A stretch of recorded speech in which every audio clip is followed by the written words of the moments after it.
So this video right here just dropped saying don't buy a house. It's happening. It also says follow the money, which is timeless advice, good advice. So I followed the money like it said, and whatever is happening actually suggests to buy a house, and right now. But I get why people are saying not to. You see it everywhere in the comments. I'm waiting for the collapse like 2008. These prices are a scam. I'm not paying $189,000 for a trailer. I get the frustration. Prices are insane. But then I started digging into the actual numbers, and something doesn't add up. Because while everyone online is yelling, wait for the crash, Washington, over the weekend, just floated the idea of a 50-year mortgage to help buyers afford more house. Think about that. They're proposing to almost double the loan term just to bring payments down, to keep the market moving. You see, there's a ton of pressure right now on President Trump to bring prices down. After all, it was the campaign promise that probably got him reelected the most. But based on what I'm going to show you today, bringing prices down is almost impossible. It's not nearly as easy as he thought. So he's working on the payment instead. And I'll come back to that in a minute. But first, let's look at the two big claims behind this don't buy a house argument. Here's what I found when I started following the money. And it got me wondering, why is the smart money doing the exact opposite of what everyone's saying to do? Look, the wait for the crash argument, it rests on two main points. And I'll walk you through what the data actually shows. And you can make up your mind yourself. Point number one, inventory is at a record high. Okay, so first thing, yes, we're hearing numbers like over 1.5 million active listings, the highest since 2020. Now look at this. That's technically true, but here's what that actually means. We're still millions of homes short of what's needed. This isn't a record high. It's a 5-year high. So it's like saying the drought's over because it rained once. We're not swimming in listings. We're still starving for supply. So here's my question. If inventory is really flooding the market, why aren't prices crashing? Because prices don't crash when supply is low. They never have, ever. Point two, 41% of homes have cut their price. Now, this one's also true, but here's what's actually happening. That house that dropped from $350,000 to $325,000, that's not a crash. That's price discovery. The emotion left the deal. The value didn't. After years of prices running vertical, they've finally flattened year over year. Flat, that's not a crash. Flat is a new floor. The market has been reset. Now here's where it gets interesting. And let me show you what you find when you follow the money. Who's actually buying while everyone's waiting? Buyer number one, the mom and pop army. I pulled the data from 2024, and 1 in 3 homes sold went to an investor. But here's what's wild. Over 90% of those were mom and pop buyers. People adding just 1 to 10 homes to their portfolio. Small time. Not Wall Street, not BlackRock, just regular people who follow math, not memes. So while the crowd waits for a crash, these small-time buyers aren't. But there's more. Buyer number two, the return of Wall Street. The big money is tiptoeing back in right now. Invitation Homes kept buying through the third quarter, roughly 2,400 homes year to date versus about 1,100 sold. They're on track for around $800 million in acquisitions this year. So what do all the people with money see that the broke and waiting for 2008 crowd doesn't? Well, let me show you. Here's what the smart money sees. You see, they're not staring at price cuts. They're watching the market drivers. And there are 4 of them specifically. Driver number 1, the supply, which we just covered. Driver number 2, the rent story. Because you might have recently heard 37% of landlords are offering free rent, or rents are dropping. They're just throwing a ton of incentives out there to get renters in the door. And that's true. But here's what's missing from that headline. In 2024, we had a one-time flood of new apartments, the biggest completion wave since 1974.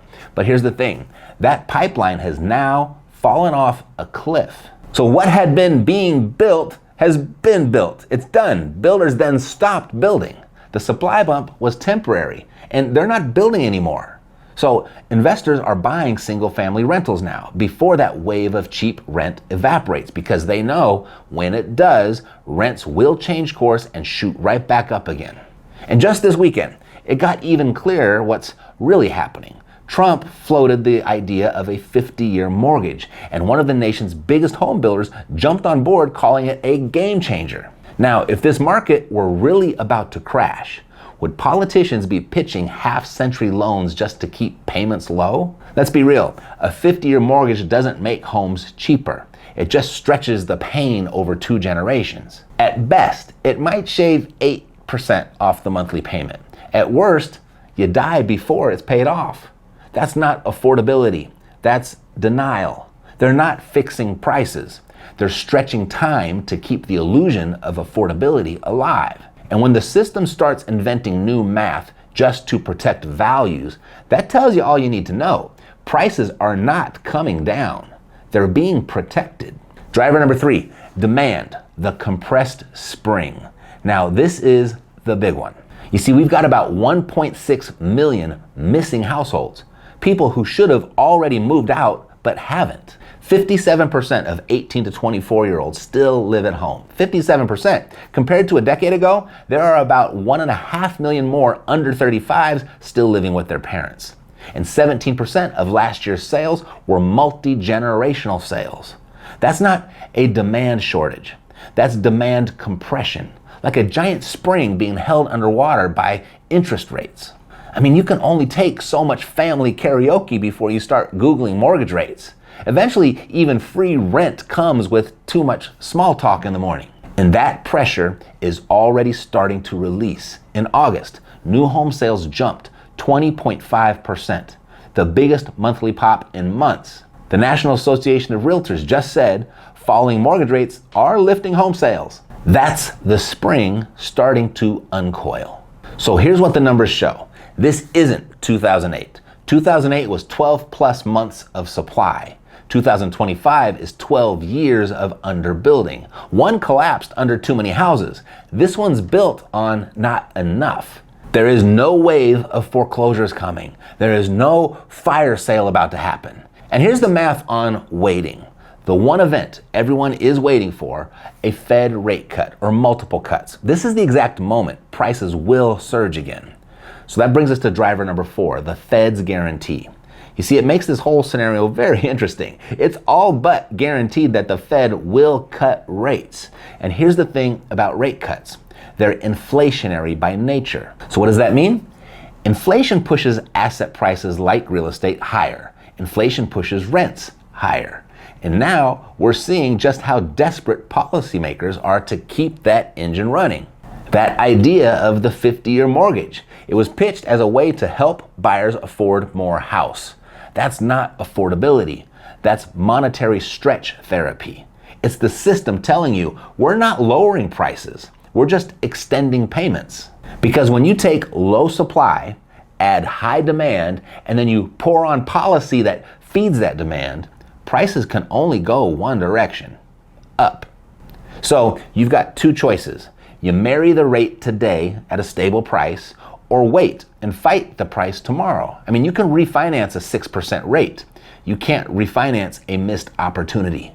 Whether you act on that or not, that's completely up to you. I'm just showing you what's happening while everyone's arguing in the comments. Now, here's what I find interesting about the people who are buying right now. They're not masochists who love dealing with tenants and toilets. They've simply learned how to own real estate without owning a job. They buy once, they set the system, then they let time do the work. So if you've ever thought, I'd buy, but I don't want another job, I don't want to deal with tenants, this next video right here is exactly what you need to see. It walks you through how turnkey real estate actually works, step by step, how much time it takes week to week, and why it works best when you use your job instead of quit it. Because the people following the money right now, they're not just buying homes. They're positioning themselves on the right side of the system because the system always wins.